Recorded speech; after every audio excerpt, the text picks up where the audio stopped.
भगवान परशुराम।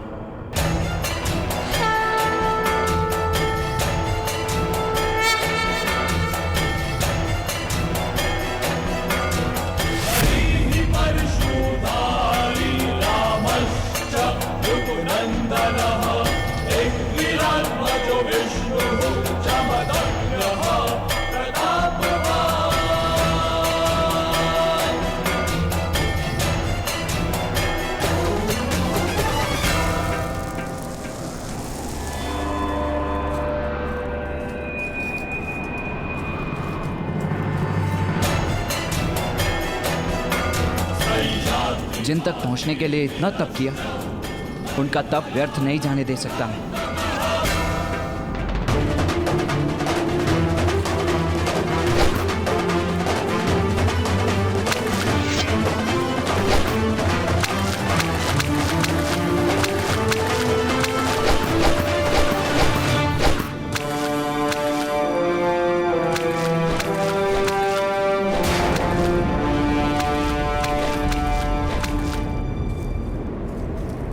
कौन है वो जिसने परशुराम की तपस्या भंग करने का दुस्साहस किया? मैं आपकी तपस्या भंग नहीं करना चाहता था आदरणीय। मैं तो केवल इस शिवलिंग की रक्षा कर रहा था जिसके सामने बैठकर आप तप कर रहे हैं। शिवलिंग पर बाणों से प्रहार करते हो? क्या तुम्हें इतना भी ज्ञान नहीं? शिव सर्वश्रेष्ठ है, उनसे ऊपर कोई नहीं। किसी भी सर्वश्रेष्ठ धनुर्धारी का बाण भी नहीं।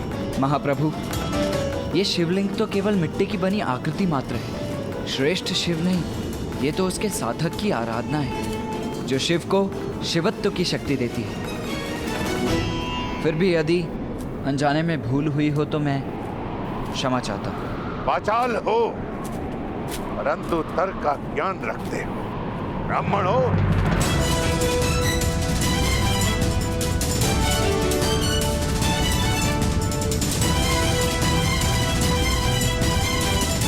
चारों वेदों का ज्ञान जिसे हो वो कौन हो सकता है महात्मा? प्रश्न का उत्तर प्रश्न से नहीं दिया जाता है बालक। स्पष्ट शब्दों में अपना परिचय दो। कौन हो तुम? कहां के ब्राह्मण हो? जब एक सूत को शस्त्र विद्या प्राप्त करने का अधिकारी नहीं। यदि तुम परशुराम जी को पा सके तो तुम्हें शिक्षा नहीं देंगे, वो केवल ब्राह्मण को शिष्य बनाते हैं। मैं कर्ण हूं, हस्तिनापुर का ब्राह्मण। मैं आपसे धनुर्विद्या का ज्ञान लेना चाहता हूं गुरुदेव। इतना भी प्रयास करो बालक, सूखे कुएं से जल की प्राप्ति नहीं होती है। मैं अध्यापन के कार्य से मुक्त हो चुका हूं और अब मैं किसी को शिक्षा नहीं देता हूं। जाओ यहां से, जाओ। जानता हूं, कुएं और सागर में यही तो अंतर होता है। सागर कितना भी सिकुड़ जाए, उसमें इतना जल अवश्य होता है कि वो संसार की प्यास बुझा सके। और आप ज्ञान के सागर हैं गुरुदेव। तुम बार बार मुझे गुरुदेव के नाम से संबोधित क्यों कर रहे हो? मैंने अभी तक तुम्हें अपना शिष्य नहीं चुना। भगवान अपना भक्त नहीं चुनते, भक्त अपना भगवान चुनते हैं गुरुदेव। और मैंने आपको अपना गुरु स्वीकार कर लिया है। तुम्हारे तर्क मुझे प्रवृत्त नहीं कर सकते हैं कर्ण। परंतु क्यों?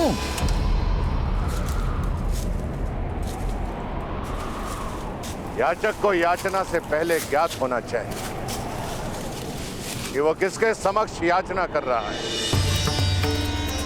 अब मैं एक साधनार्थ ब्राह्मण हूं जिसके पास देने के लिए कुछ भी नहीं है।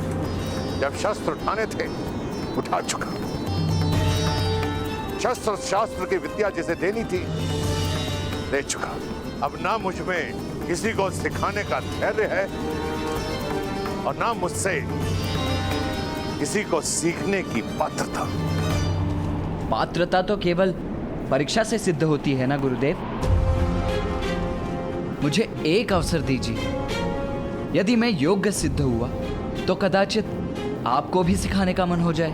बाणों का छोटा सा माया जाल रचकर, कुछ तर्क देकर तुम्हें लगता है कि तुम मेरा शिष्य बनने योग्य हो? नहीं गुरुदेव, मैं ये नहीं कह रहा कि मैं योग्य हूं, किंतु आपसे एक निवेदन है। मुझे एक अवसर तो दीजिए अपनी योग्यता और अयोग्यता प्रकट करने के लिए।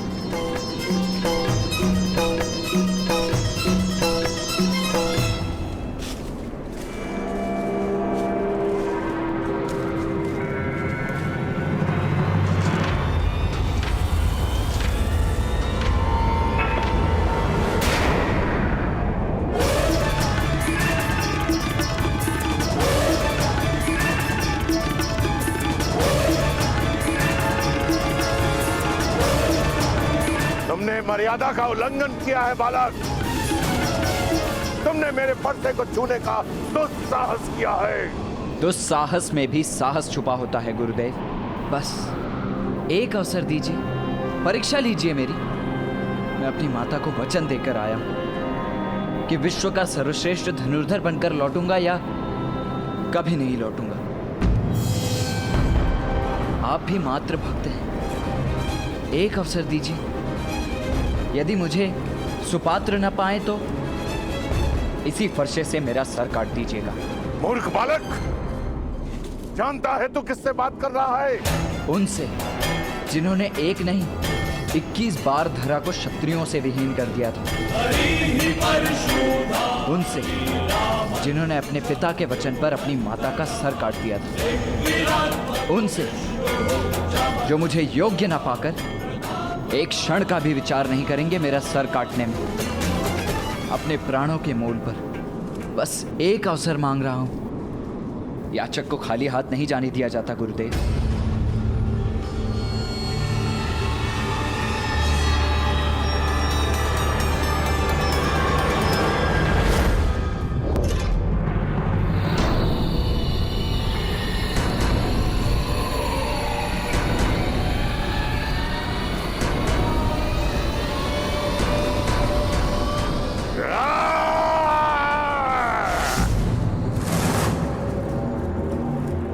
तुम्हें मृत्यु का भय नहीं है,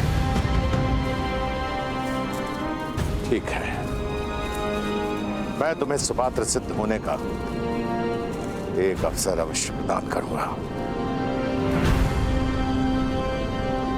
धन्यवाद गुरुदेव। अभी मैंने तुम्हें उठने के लिए नहीं कहा। प्रतीक्षा करो जब तक मैं लौट कर नहीं आ जाता।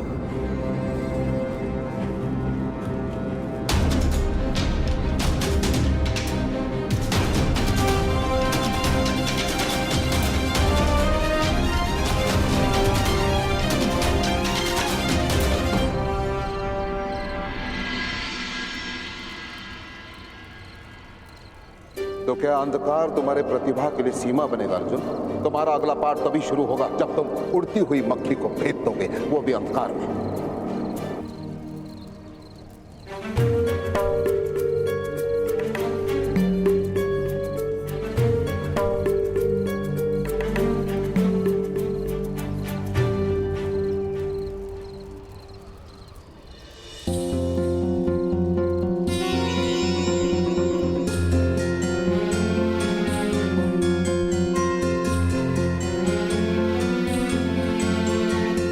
भ्राता भीम,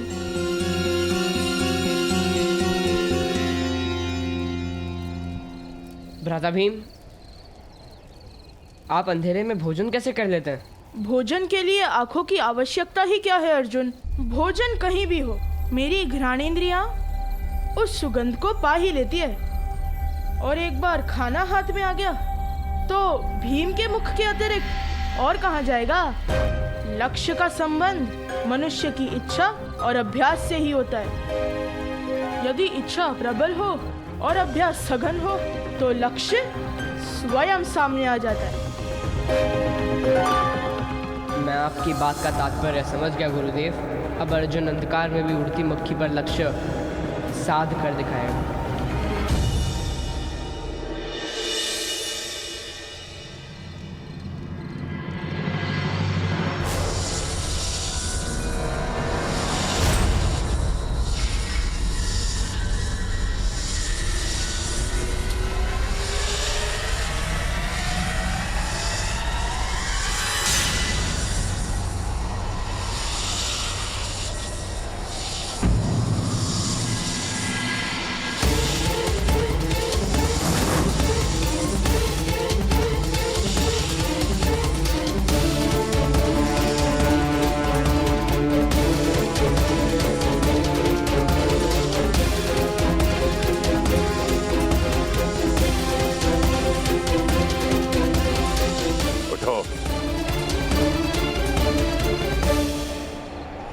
सर्प के इतने समीप आने पर भी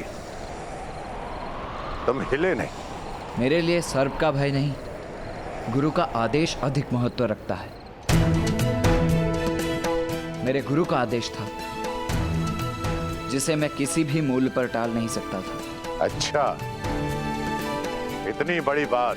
यदि इस जीवन में अवसर मिला तो इसे सिद्ध भी करके दिखा दूंगा गुरुदेव। ठीक है, मैं तुम्हें 3 कार्य सौंपता हूं। यदि तुम उन कार्यों में सफल हुए तो मैं तुम्हें अपना शिष्य बनाने के बारे में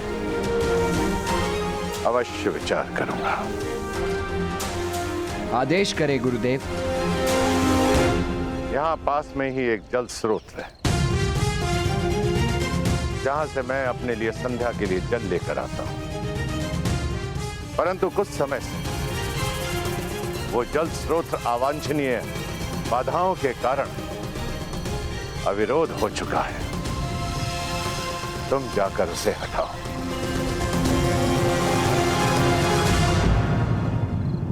अर्थात यदि एक बात सुनकर समझने की क्षमता नहीं है तो श्रेष्ठ धनुर्धर बनने का प्रयास करके तुम अपना और मेरा दोनों का समय नष्ट कर रहे हो बालक। आदेश का पालन होगा गुरुदेव। 3 बातों का स्मरण रखना।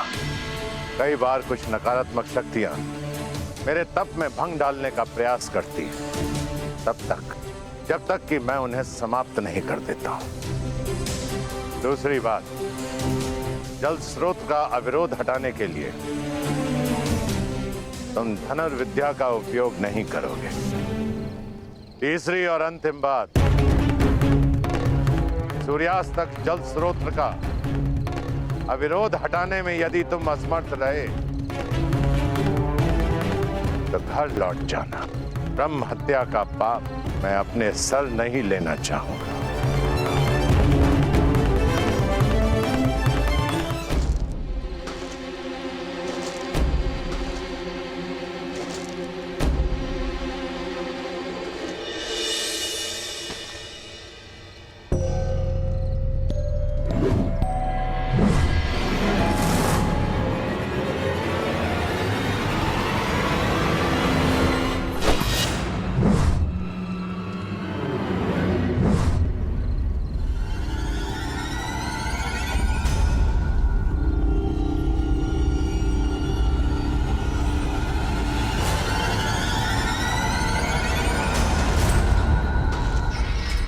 कौन है? कौन है? सामने आओ।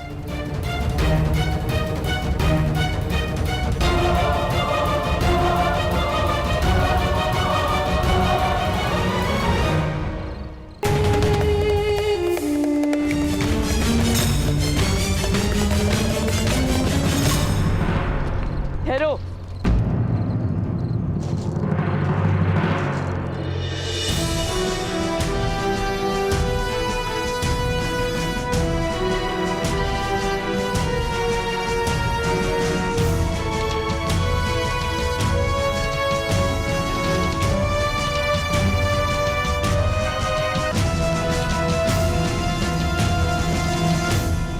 कौन हो तुम?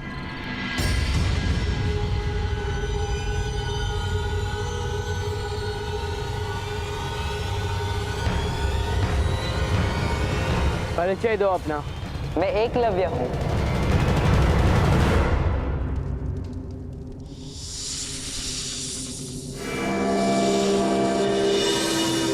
कौन है वहां? मैं चुनौती देता हूं, सामने आओ। मैं तुम्हें युद्ध की चुनौती देता हूं।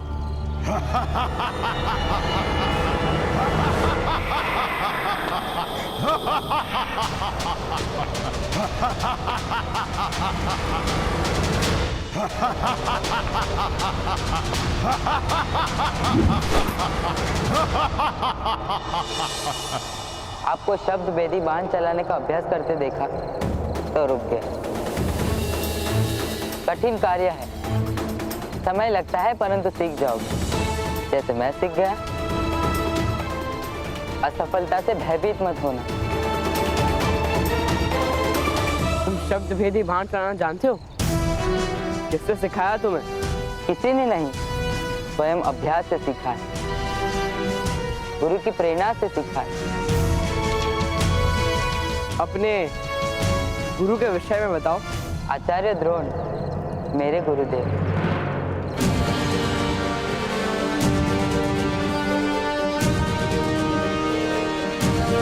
असत्य।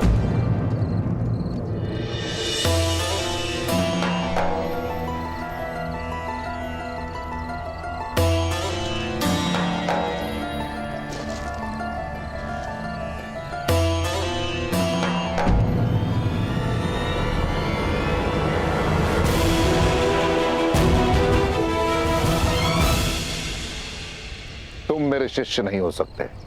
परंतु आप मेरे गुरुदेव हो। मैंने आपको अपने शिष्य को सिखाते देखा है। देख देख कर मैं भी सीख गया।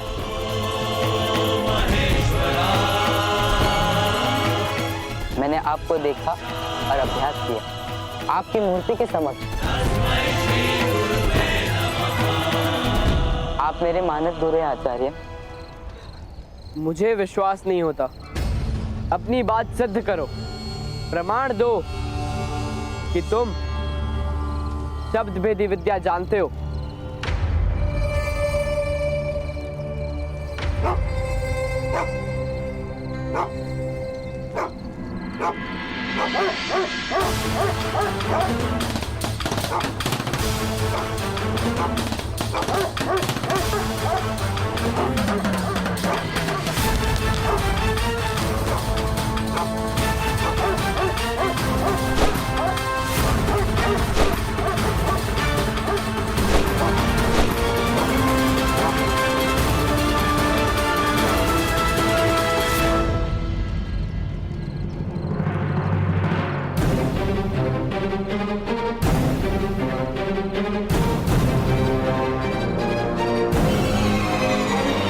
प्रमाण मिल गया राजपुत्र। अद्भुत। तुम्हारी जितनी प्रशंसा की जाए उतनी कम है। प्रशंसा शिष्य की नहीं, आचार्य की जाती है गुरुदेव। आपकी श्रद्धा की धनुर्विद्या सद गई। सब आपके चरणों का प्रताप है।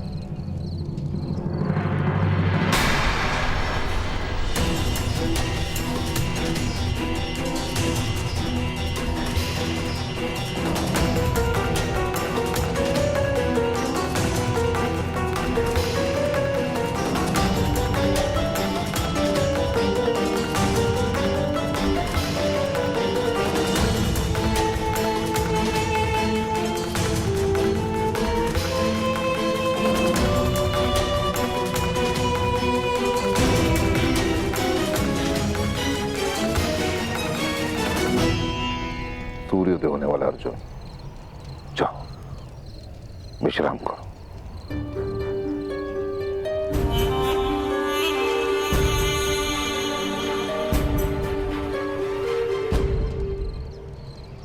बालक, क्या मुझे देखकर तुम्हें भय लग रहा है? मुझे मृत्यु का भय नहीं, भय केवल इतना है कि गुरु की अपेक्षा पर असफल ना हो जाऊं। तुम्हें अपनी मृत्यु का भय नहीं है कर्ण, पर देखना यह है कि अपनों की मृत्यु के भय से अछूते हो या नहीं?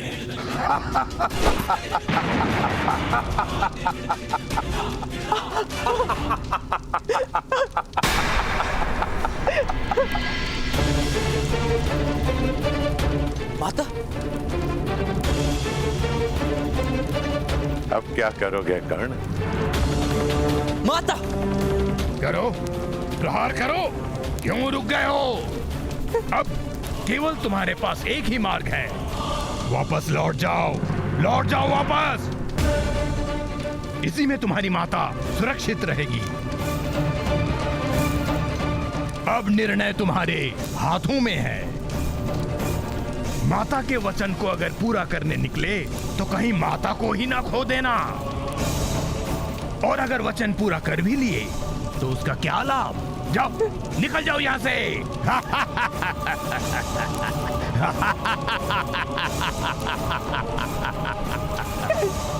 मेरे प्राणों की रक्षा करो। जैसे कह रहे वैसे करो कर्ण। घर लौट जाओ कर्ण, घर लौट जाओ।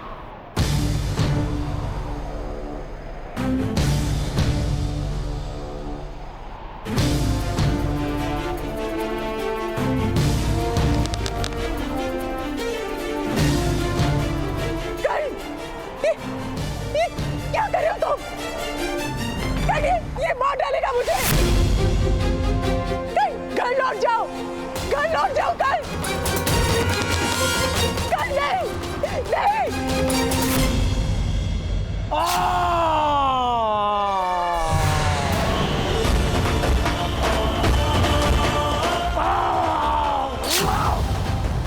अपनी माया से तुमने मेरी माता का रूप तो रच डाला था ना, किंतु मेरी माता के व्यक्तित्व को नहीं रच पाए। राधे की माता के प्राण यदि संकट में भी हों तब भी वो भले अपने प्राण दे दे, किंतु कभी मुझे अपने लक्ष्य से पीछे हटने को नहीं कहेगी।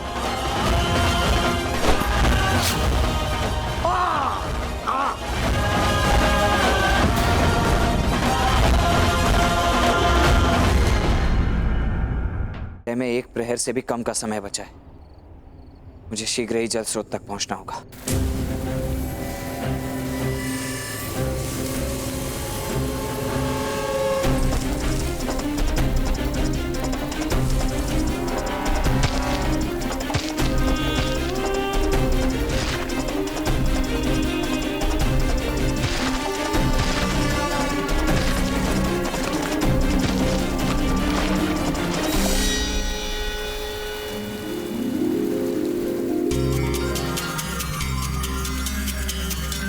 मैं परीक्षा में सफल हुआ गुरुदेव।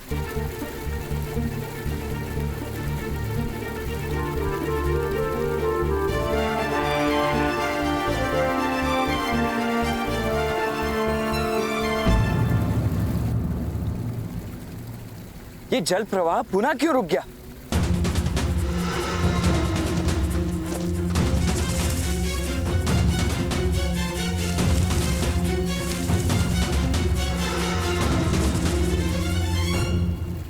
हे महादेव, कुछ ही पल शेष और अभी भी अवरोध।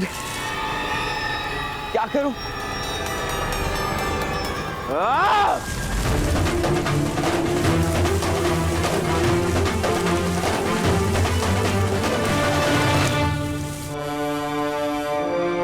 मैंने जल मांगा था बालक।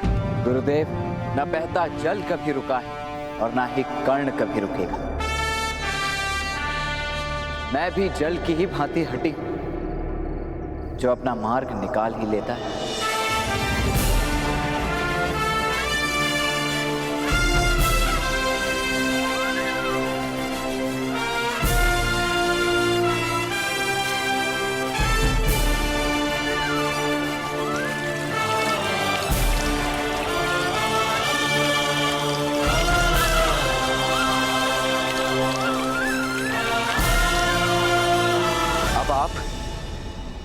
मेरे मार्गदर्शक बने। उसके लिए अभी 2 लक्ष्य शेष हैं। ध्यान से सुनो, तुम्हारा दूसरा लक्ष्य क्या है? मुझे आम चाहिए। तुम्हें इस कार्य को करने के लिए केवल और केवल 1 सप्ताह का समय है। क्या एक आम? 1 सप्ताह क्यों गुरुदेव? मैं आज ही आपकी सेवा में आम प्रस्तुत करता हूं, बल्कि अभी। लक्ष्य प्राप्त करने के लिए नियम तो सुनते जाओ। पहला, मुझे वो आम चाहिए जो अपने आप डाल से अलग हो और भूमि पर ना गिरे। भूमि पर गिरने से पहले तुम्हें उस आम को लपकना होगा। और दूसरा, वृक्ष को छूना और उसे किसी भी प्रकार से हिलाना निषेध होगा। समझ में आया?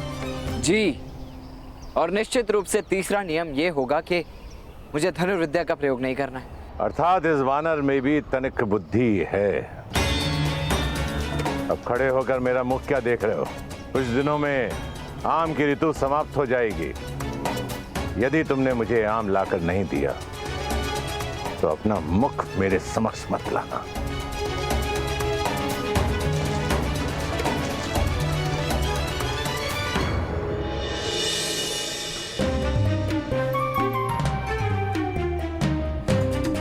ये भी कोई परीक्षा हुई?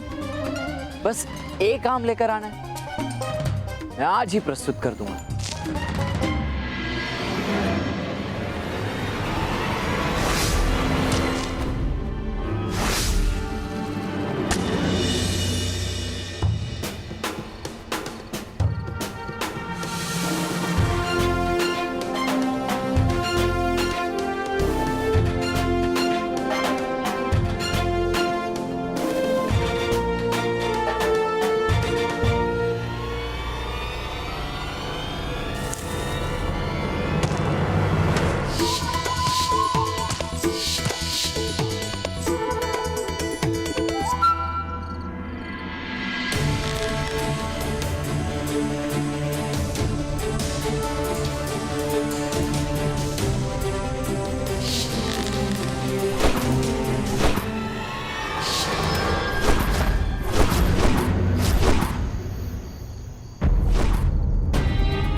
कैसे एकलव्य ने केवल अभ्यास से शब्द भेदी कला प्राप्त की? यदि उसने प्राप्त की तो मैं क्यों नहीं कर पा रहा?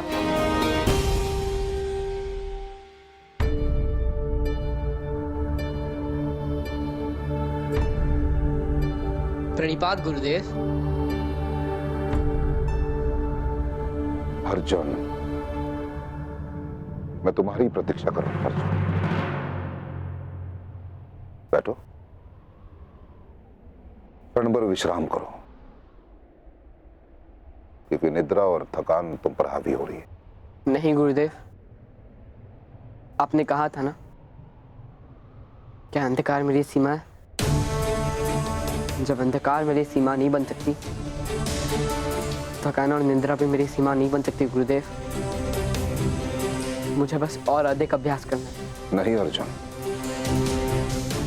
तुम स्वयं पर दबाव डाल रहे हो, और ये सत्य है कि निश्चित रूप से दबाव मनुष्य को कठोर और श्रेष्ठ बनाता है, परंतु सीमा से अधिक दबाव मनुष्य को तोड़ देता है, जो मैं नहीं चाहता। तुम्हें केवल इतना करना है अर्जुन। नहीं गुरुदेव, आप मत बताना। यदि एकलव्य अपने परिश्रम से शब्द भेदी बाण चलाना सीख सकता है, तो मैं क्यों नहीं सीख सकता गुरुदेव? अवश्य सीख सकते हो।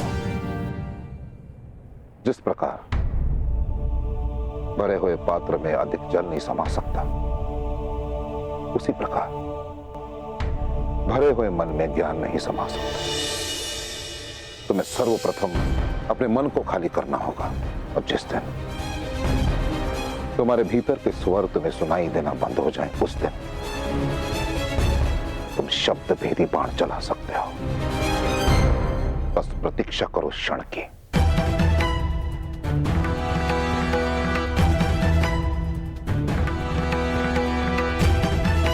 अर्जुन,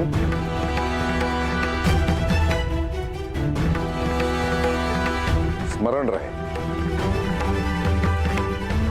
कि तुम्हें इस संसार का सर्वश्रेष्ठ धनुर्धर बनाने का प्रण मैंने लिया और मैं बना के रहूंगा।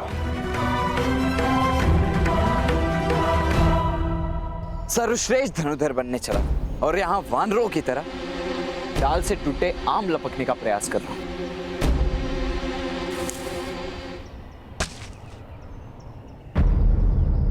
मुझे आभास कैसे हुआ कि एक और आम गिरने वाला है? जब आम डाल से टूटता है तब एक नाद होता है, अस्पष्ट ही सही, परंतु कंपन से एक स्वर उत्पन्न होता है। मुझे टूटकर गिरते हुए आम के स्वर को समझना होगा।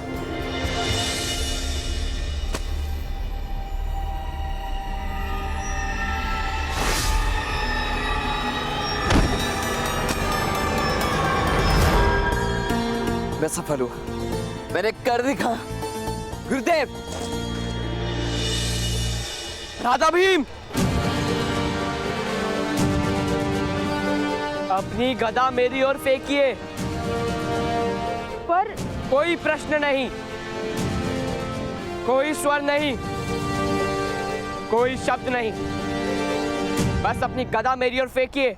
दुशासन, लगता है अर्जुन निराश होकर आत्महत्या करना चाहता है।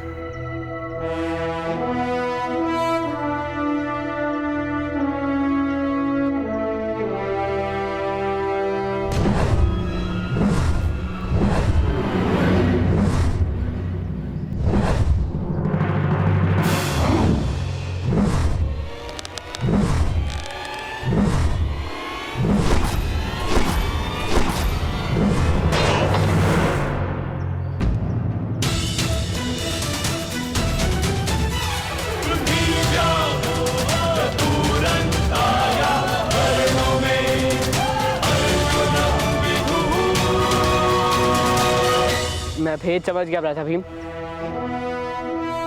मुझे गुरुदेव से मिलना है। कहाँ है गुरुदेव? कुछ समय पूर्व मैंने उन्हें वन की ओर जाते हुए देखा। वन की ओर? इस समय? क्यों?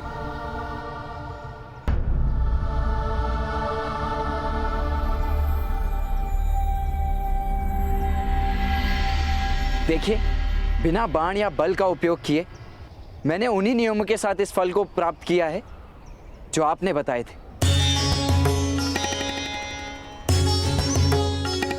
तीसरी चुनौती सुनो कर्ण।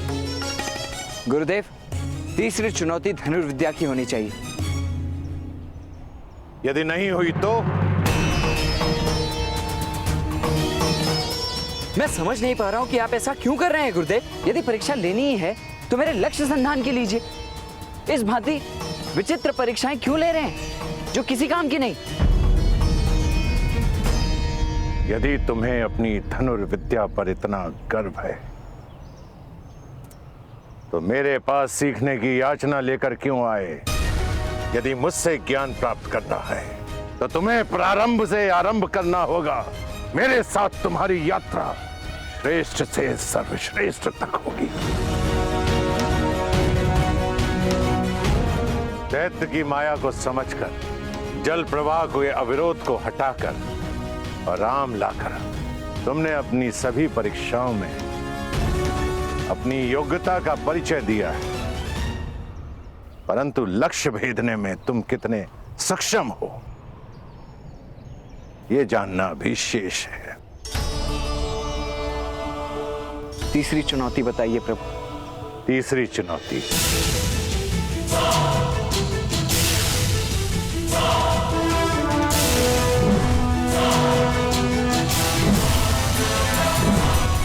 ये गतिमान पत्थर, 3 नियम। इस गतिमान पत्थर को भेदना है तुम्हें। दूसरा, केवल 3 प्रयास में। और तीसरा, धनुर्विद्या के ज्ञान से।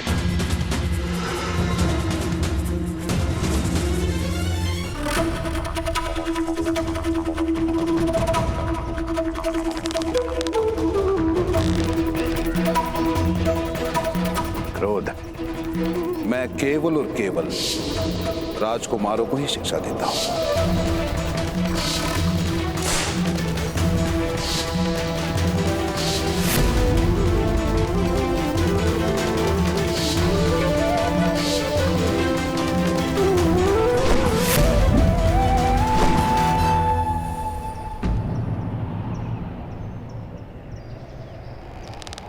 मात्र 2 अफसर कौन?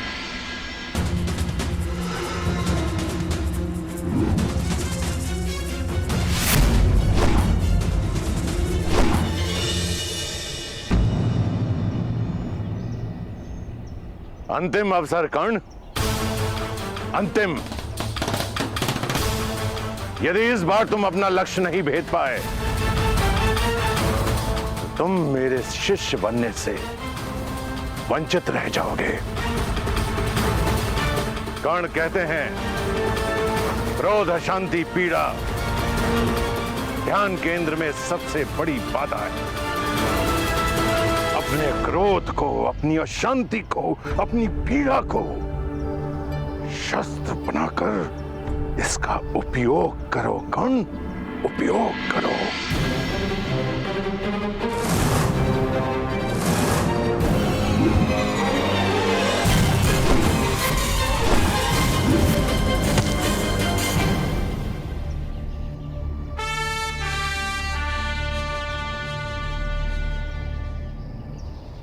पहली बार तुमने क्रोध का सही दिशा में उपयोग किया है। उठो कर्ण, समय आ गया है तुम्हारे उत्थान का, तुम्हारे सर्वश्रेष्ठ होने का। राधे कर्ण।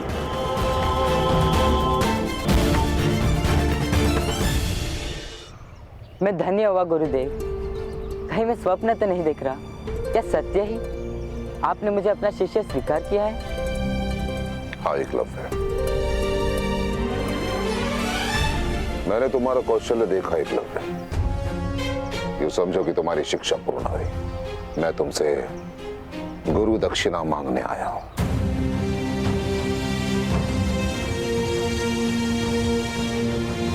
गुरु याचना नहीं करते गुरुदेव, आदेश कीजिए कि एकलव्य आपके सेवा में क्या प्रस्तुत करे। गुरु दक्षिणा में मुझे तुम्हारे दाहिने हाथ का अंगूठा चाहिए।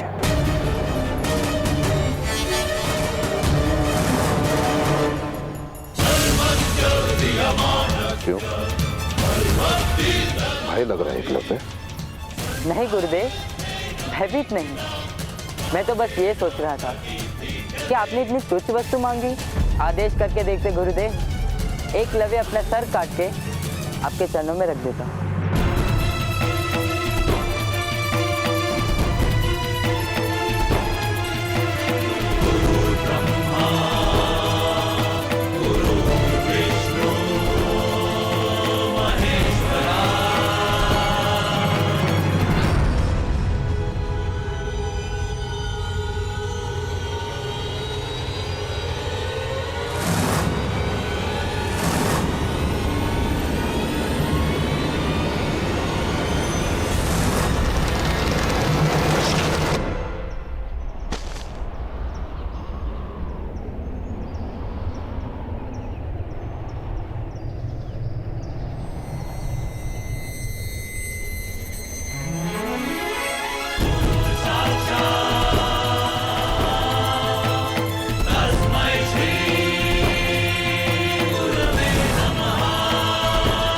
गुरु दक्षिणा देकर मैं धन्य हुआ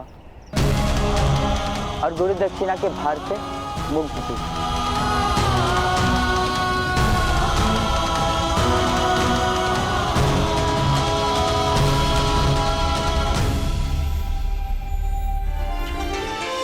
जिसने मुझे देव की तरह पूजा और मैंने असुर के भांति उसकी तपस्या को भंग कर दिया।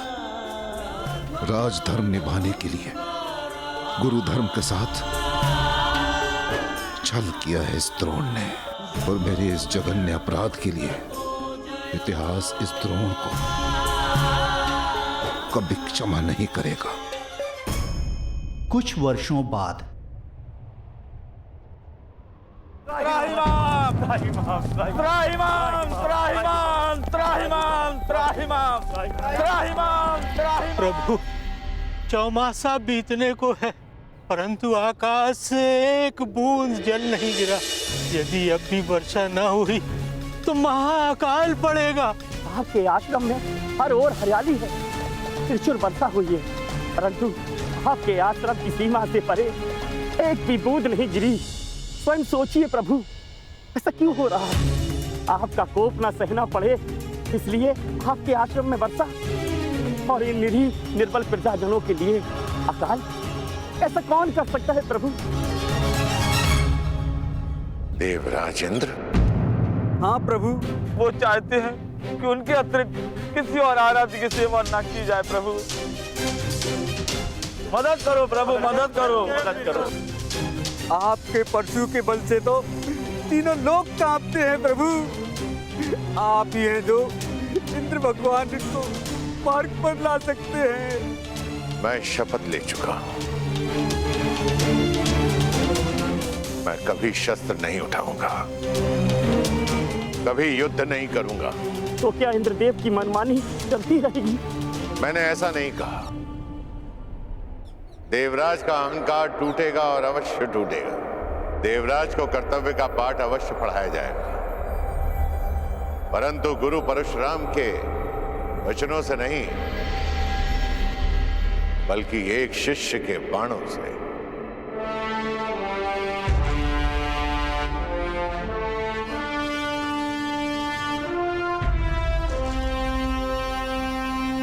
समय आ गया है संग्राम का।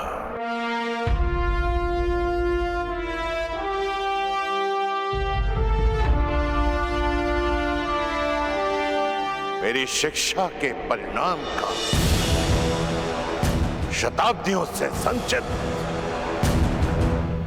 परात बल से अर्जित,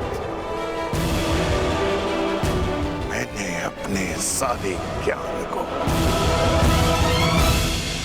एक ही पात्र में उड़ेला है।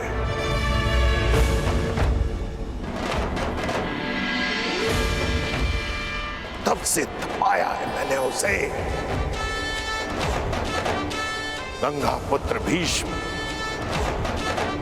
और द्रोण, लोह से कुंदन बनाया है मैंने।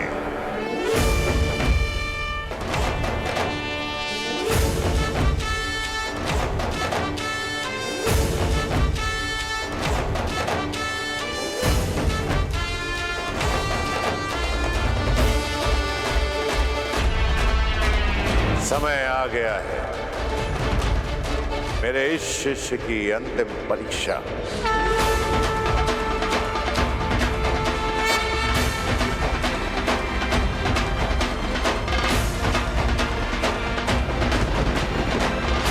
ये निर्धारित करने का कि मैंने सुपात्र चुना है या नहीं।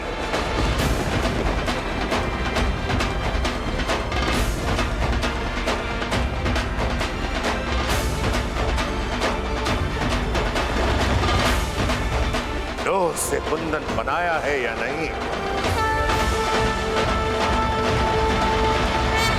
मेरी शिक्षा से महायोद्धा बना है या नहीं। इंद्र को जगाना है तो इंद्रधनुष बनाना होगा।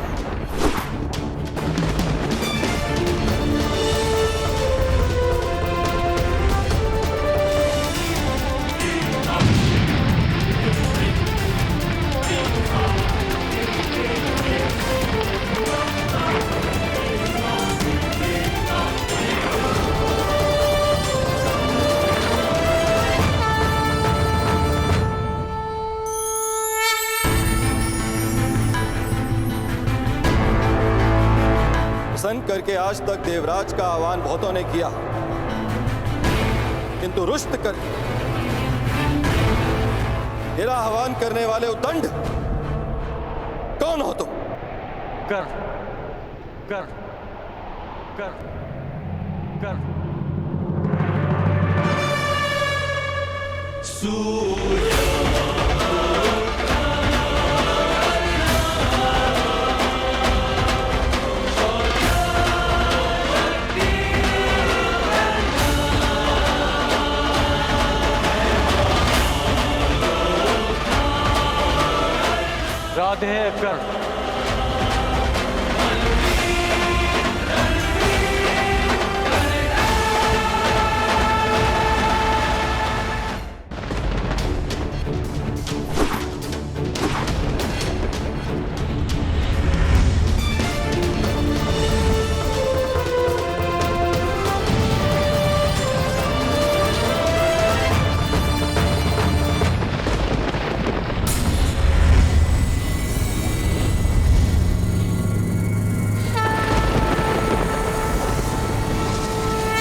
प्रसन्न करके आज तक देवराज का आह्वान बहुतों ने किया, किंतु रुष्ट करके मेरा आह्वान करने वाले उद्दंड कौन हो तुम?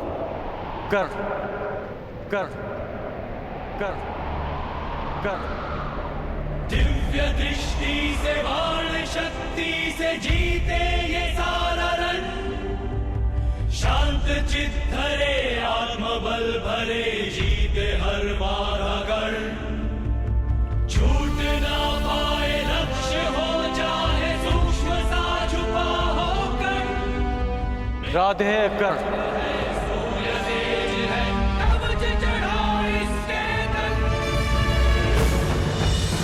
आह्वान करने के केवल दो ही कारण होते हैं, भक्ति के लिए या चुनौती के लिए। परंतु देवराज इंद्र को चुनौती देने के लिए तुम्हारी आयु बहुत कम है और तुम्हारी उदंडता देख तुम्हें भक्त समझना कठिन। भक्त तो मैं हूं देवराज, परंतु आपका नहीं, अपने गुरु का।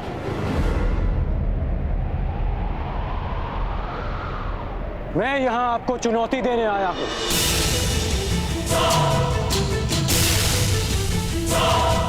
मुझे देवराज इंद्र नहीं, उस अहंकार को जिसने देवराज इंद्र की मति हर ली है। देवराज इंद्र को चुनौती देने वाले बालक कहां से आए, मैं भी जानने का इच्छुक हूं। मुझे ललकारने वाले का कुल क्या है, जाति क्या है?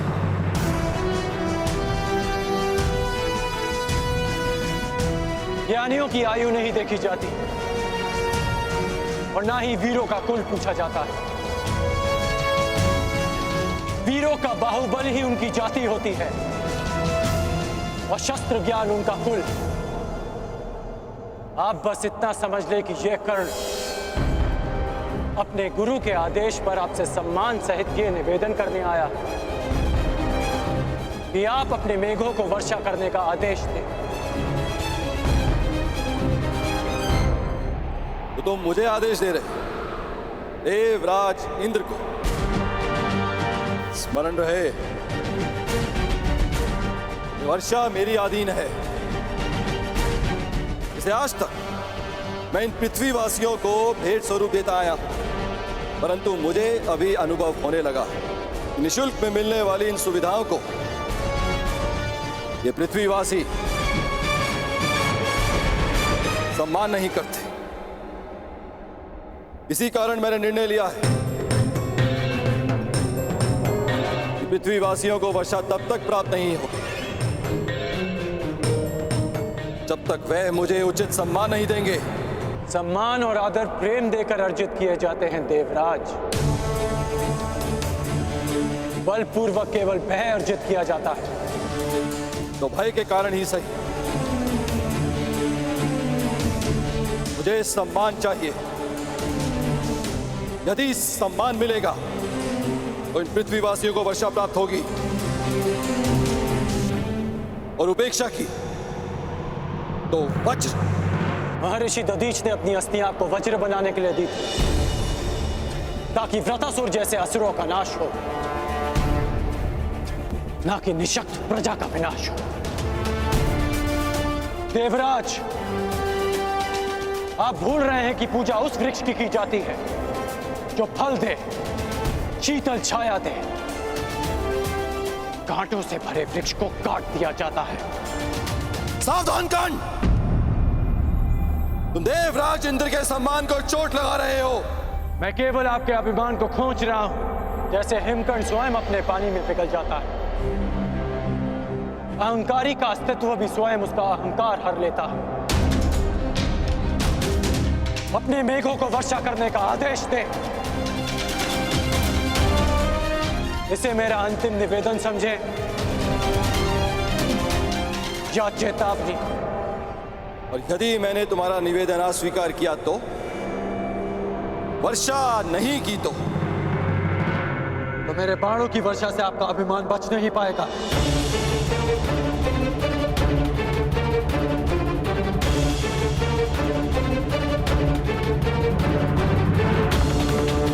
अज्ञानी बालक,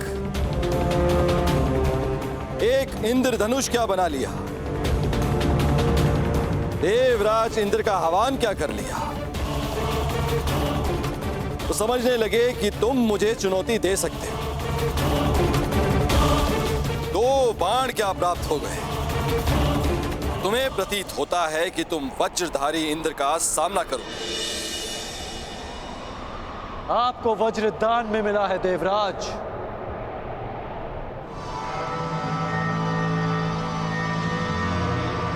पर मैंने अपने अस्त्र परिश्रम और साधना करके अर्जित किए हैं। बस उद्दंड बस।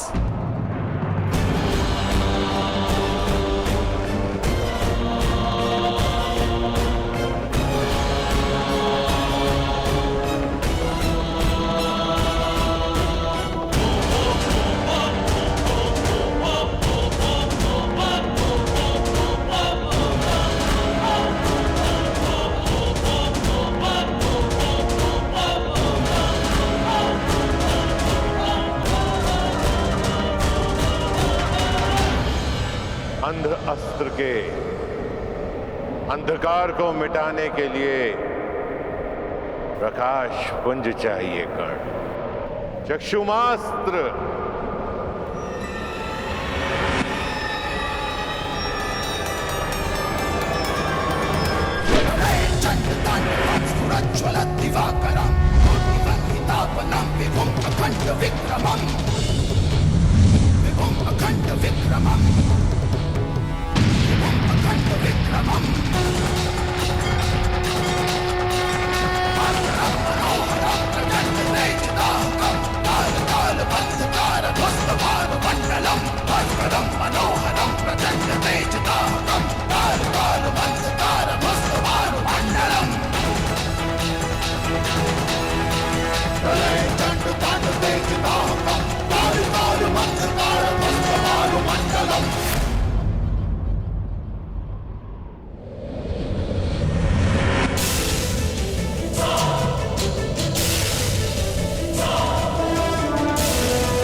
मेरे अस्त्रों को निष्क्रिय करने वाला मनुष्य ये है कौन?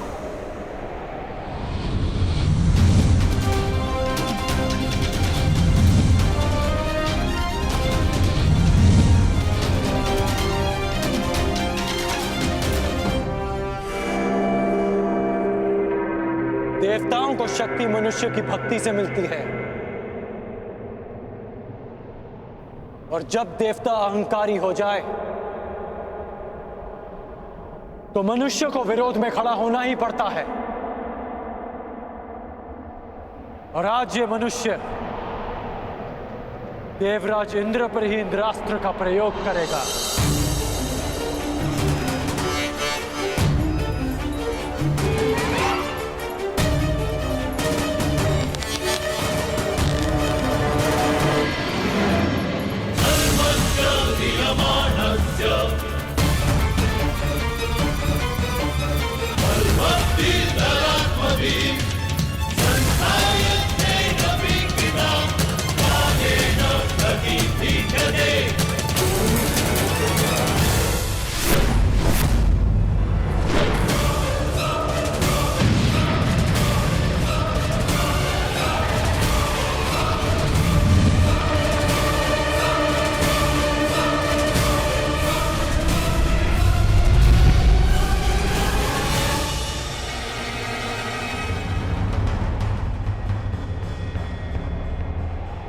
मूर्ख, तुमने इंद्रास्त्र का प्रयोग स्वयं इंद्र पे किया।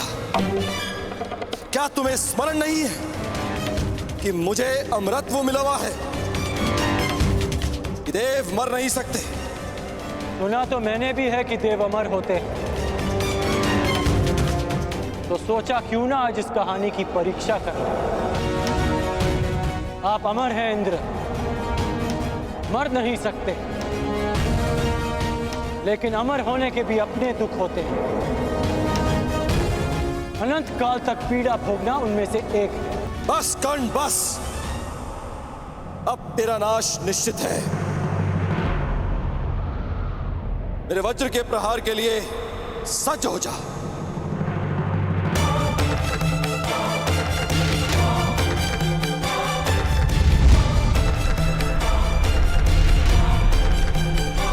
देवमानवयोः युद्धं कर्णस्य च महेन्द्रस्य च दृष्टमिदं किञ्चित् न केनापि कुत्रचित्।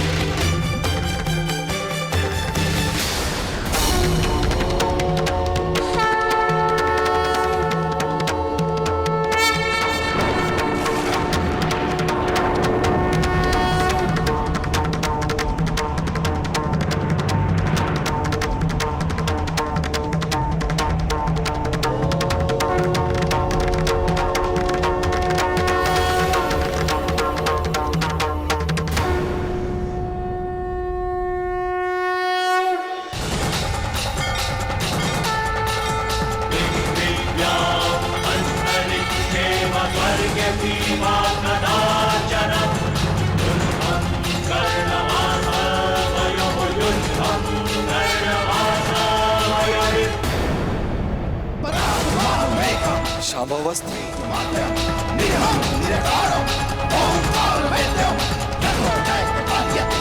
महादेव शिव शंभू का दिव्य अस्त्र नहीं, मैं इस पर वज्र से प्रहार कर कर महादेव को रुष्ट नहीं कर सकता।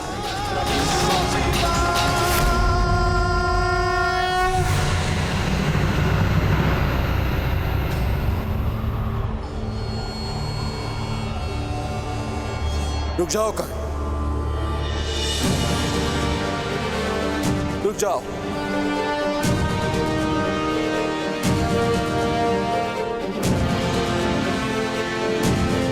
मैं अपनी पराजय स्वीकार करता हूं।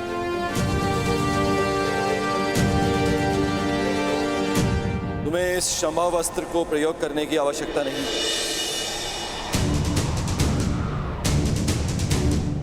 गंगा पुत्र भीष्म और आचार्य द्रोण के अतिरिक्त मैंने किसी धनुर्धारी में इतनी मेधा नहीं देखी, इतना बल नहीं देखा।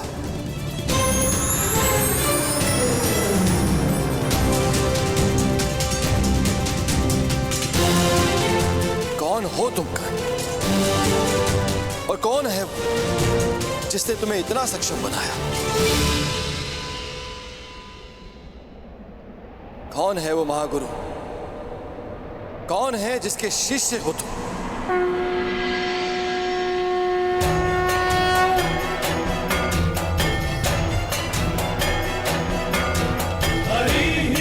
भाई जिसने गंगा पुत्र भीष्म और द्रोण को शिक्षा दी थी।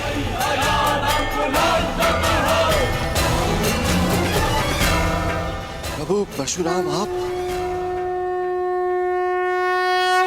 कर्ण, तुमने बताया क्यों नहीं कि तुम प्रभु परशुराम के शिष्य हो? क्योंकि आपके अहंकार ने आपको यह प्रश्न पूछने ही नहीं दिया। प्रभु, मैं अपनी इस उदंडता के लिए क्षमा चाहता हूं।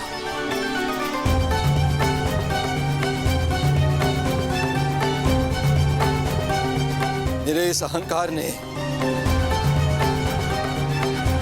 मेरी मति को हर लिया था,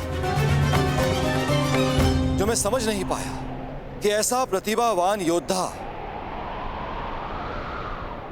केवल आपका ही शिष्य हो सकता है। मैं क्षमा चाहता हूं, अर्थात मेघों को अभी वर्षा का आदेश देता हूं।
तुम्हें चुनकर मैंने भूल नहीं की है कर्ण।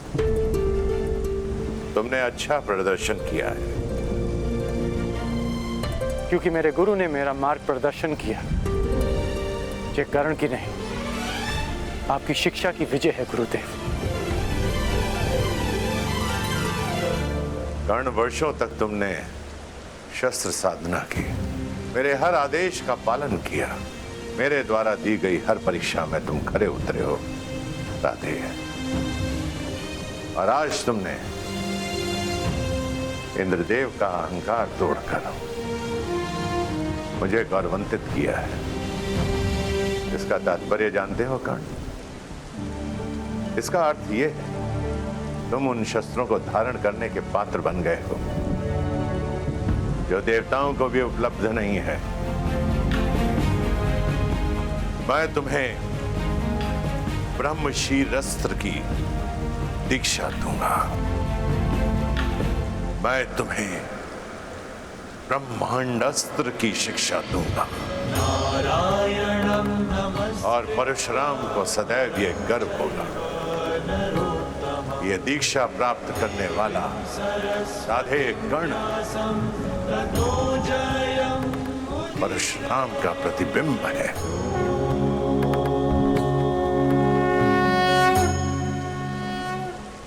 क्षत्रियों के गुणों से युक्त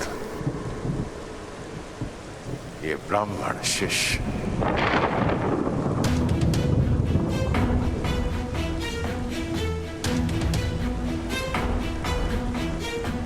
इतने वर्षों में असंख्य बार तुमने मुझे मेरी युवा अवस्था का स्मरण कराया और आज इन मेधों को, इस नभ को, 7 तल्लों, चारों दिशाओं को मैं साक्षी मानकर सगर्व कहता हूं कि धनुर्विद्या में और युद्ध कौशल में तुम परशुराम के पर्याय, महादेव के अतिरिक्त तुमसे श्रेष्ठ धनुर्धर कोई नहीं है इस संसार में।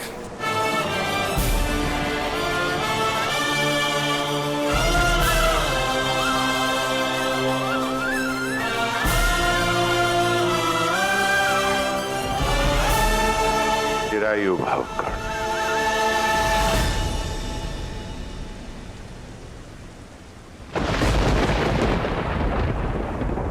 कर्ण, कर्ण, कर्ण, कौन है ये कर्ण? कहां से आया इसमें इतना बल, इतना कौशल? कहां से पाया इसने इतना तेज? समझ नहीं आया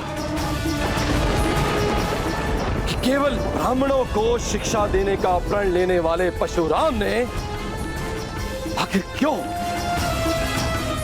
एक सूत पुत्र को अपना शिष्य बनाया। कुछ तो भेद है जिसे इंद्र भेद करके रहेगा। देवराज इंद्र को तो तुमने पराजित कर दिया कर्ण, परंतु देवराज इंद्र के भीतर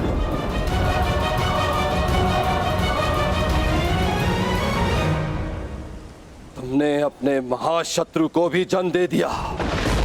तुम्हारे विनाश तक तुम्हारा पीछा नहीं छोड़ूंगा कर्ण।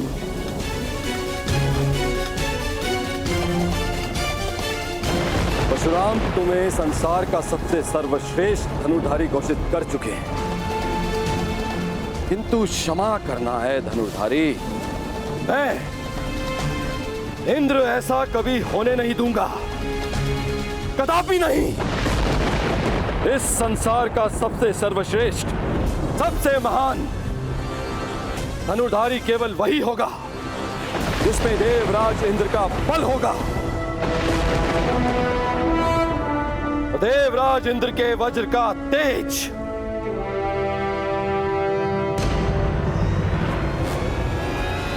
जो स्वयं इंद्र के अंश से जन्मा है, सबसे बड़ा, सबसे उत्तम, सबसे सर्वश्रेष्ठ धनुर्धर बनेगा हस्तिनापुर में शिक्षा ले रहा अर्जुन। जिसने इंद्र का आशीर्वाद अर्जित किया है वो अर्जुन।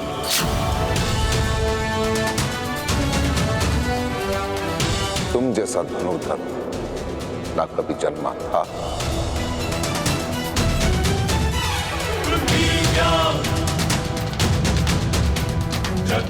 ना जन्मा है और ना ही कभी जन्मेगा अर्जुन।